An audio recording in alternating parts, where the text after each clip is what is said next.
This past week, I've been playing some League of Legends, grinding out some games in everybody's favorite game mode, Twisted Treeline. I had to play through my 10 placement matches to make sure I got gold so I could secure all my end of season rewards. But as I was doing so, I was reminded of something. Twisted Treeline is absolutely awful. I'm sorry, Treeline players, I don't mean to complain about your game mode, but there are some big issues with how threes currently work in League of Legends. Games drag on way too long as fives, even when one team is just completely stomping the other. It seems incredibly difficult to close out a game even if you have a really big lead, and if you're really far behind by maybe double-digit kills, it still takes forever for your Nexus to finally fall. The map objectives seem weak and unimportant. Not being able to ward when there's a super easy ganking route in your lane is absolutely hell to deal with. There's just a huge host of issues currently in threes, which is probably why it's not a very popular game mode. But while some players may blame the weird treeline changes that Riot did when they reworked the map, I'm going to go ahead and say the biggest thing that makes treeline bad is just how good Summoner's Rift is. Summoner's Rift is a perfect map. I don't know who you want to give credit for this. You can give credit to Riot, whoever designed the map in the original Dota mod, or whoever. But this map is flawless, and it's a large reason of why League of Legends and other MOBA games like it are so popular and so fun to play. One game I absolutely loved playing as a kid was Age of Mythology. When it came to real-time strategy games, this was my jam. The campaign was enjoyable, the gods that you could play as were incredibly cool, and the multiplayer was insanely fun to play with friends. However, if you wanted to take the game super seriously as a competitive game, it wasn't really the best. Personally speaking, one of the biggest issues I had with the game was just how difficult it was to defend important objectives. This is how your game would start. You would have your one main village where you would start gathering resources from, and just go ahead and look how exposed you are already. I mean, if someone were to attack you, they would have multiple ways of doing so. You don't have any way of defending your village other than some archers that will shoot out of it, but if you want towers or walls or any sort of defenses so you can only focus on, giving your opponent one option to attack you or anything like that, you have to build all of that yourself with a lot of resources. This presents an interesting problem where as your town expands and you create new villages and whatnot, you have no guarantee that the more important objectives will be easier to defend than the less important ones, unless you spend a lot of resources setting up a huge amount of defenses. This is a really important part of any strategy game. I mean, if you go and look at some of the more competitive RTS games out there, like StarCraft for example, you see you start off in a very secluded and easy to defend base with only one real entry point that you have to worry about an attack coming from. You have a natural expansion that's maybe a little bit less protected but still very easy to defend, but things slowly get harder and harder from there as you expand onwards. This is a really important quality to have in strategy games, that you have some sort of natural defense and natural terrain that makes it easy to protect your most important and most valuable areas of your army or your base or whatever. I mean, you already have enough on your mind in strategy games like these. If you have to worry about spreading a perfect circle of defense where you'll auto lose the game if you ever have a weakness in it, that's pretty frustrating and not super fun when you're already dealing with all the other things that go on in an RTS. But take a look at League of Legends. On Summoner's Rift, not only is it easier to take the less important outer objectives compared to the more important inner ones, it's literally a rule of the game. You have to work your way from the outside of your opponent's defenses in, which means there are no cheesy strategies where you can rush and try and kill your opponent's base quickly or somehow, and if your opponent is defending something, they're going to see your attack coming from a mile away. They know where you're going to be coming from. Not only is it physically a lot easier for you to take the less important objectives like the outer turrets compared to the inner ones, because the outer turrets have much fewer resistances and go down much easier, but it's also a lot easier for a defending team to defend multiple objectives, since with the funnel shape that Summoner's Rift has and is sort of designed around, it's a lot easier to defend the inner objectives with less travel time between them compared to the outer objectives. That's not something that's true on Twisted Treeline, by the way. If you look at the map, the outer turrets are actually closer together and easier to run between than the inner turrets are, and if you factor in everything between the inhibitor turrets, the inhibitors themselves, the middle tower, the nexus and everything, it might actually be easier to travel between the outer turrets than it is to travel between your own inhibitor turrets, and this is horribly frustrating. It makes defending things, trying to set up for comebacks and all that stuff just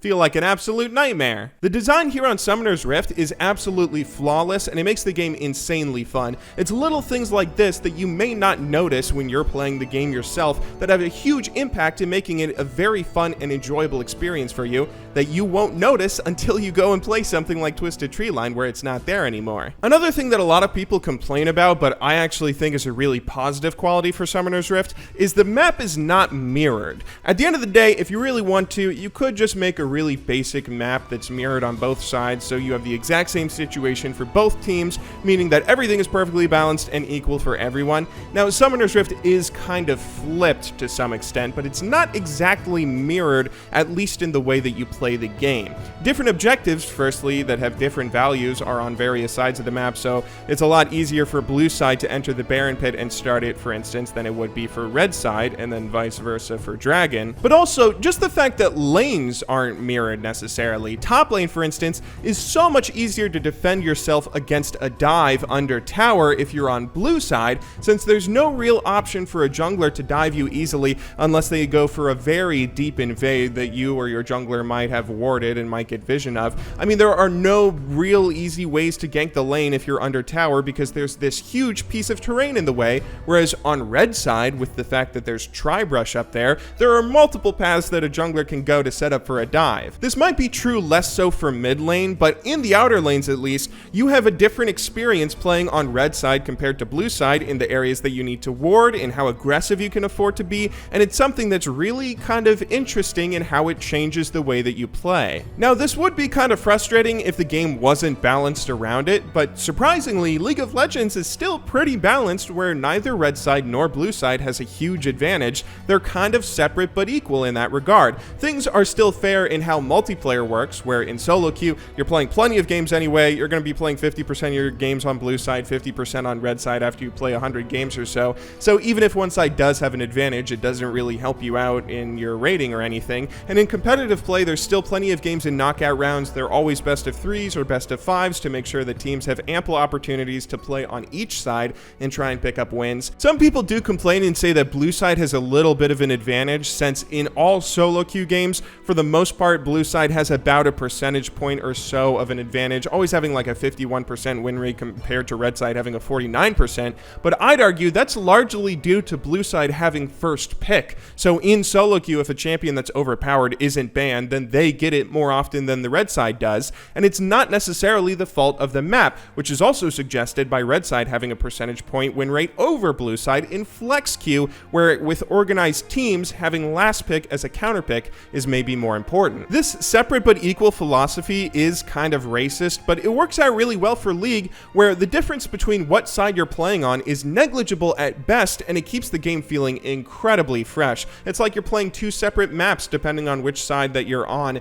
and it's an insanely tricky thing to balance, I'm sure, but Riot or Dota or whoever it was that originally came up with it completely nailed it, and it does wonders for the longevity of the game. But lastly, one thing I think that Summoner's Rift has that gets overlooked quite a bit is just how much stuff there is going on in it. I mean, you have all these neutral creeps, you have these weird buffs that you can give to different players for various strategies. There are some odd interactions with weird stuff like Scuttlebug and the movement speed boost he can give you near important objectives, and the boss monsters, Baron and Dragon, that can swing a game, and all of it feels completely natural and intuitive, making the map come alive. When you think of other multiplayer games out there, most of the time the map that you play on is just a blank canvas that has a few bumps and edges here, so you have a place to move around that's maybe a little bit varied, but not much else happens. I mean, if there is a little weird interaction in the map and maybe the way you move around it, it's either something that's very, very simple, or it might just end up feeling like a gimmick. League of Legends is really odd in just how much it has going on the map and how not out of place it all feels. I mean, imagine if you introduced the idea of a boss monster to any other multiplayer game out there. Maybe this is something that just has to do with the nature of MOBA games, but I can't help but imagine. I mean, any other multiplayer game would have the community complaining so much about how awful and gimmicky and terrible any sort of change like that would be. At the end of the day though, especially for all of us who've played thousands upon thousands of games of League of Legends, it's kind of easy to forget the super basic fundamentals of the game and the stuff that I'm mentioning here, because when you're playing the same map over and over and over and over and over and over, it's easy to think that, yeah, this is just how things are because this is how they've always been. But I think the genius of Summoner's Rift's design largely gets overlooked and is maybe one of the most important factors into what makes League of Legends so fun. I'm not sure how much this still happens today, but it wasn't that long ago that that every single video game publisher and every single video game developer couldn't wait to get their hands on the next big MOBA. MOBAs are so popular, such a big deal, let's make a million of them and go copy each other, seeing who strikes gold first. But while plenty of them were out there trying to put their own weird spin on the genre, changing characters and mechanics and items and eventually the map, it's easy to forget how some of the most basic elements are some of the most important reasons as to why these games are some of the most successful video games of all time. Hey, thank you very much for watching my video. If you made it all the way to the end of today's video, I want to give you a personal little thanks. Videos like these are always fun to make. I think they're pretty good, and I'll try and make more of the good ones and less of the sucky ones. But until tomorrow, thank you very much for watching. Good luck in solo queue, and have a wonderful day.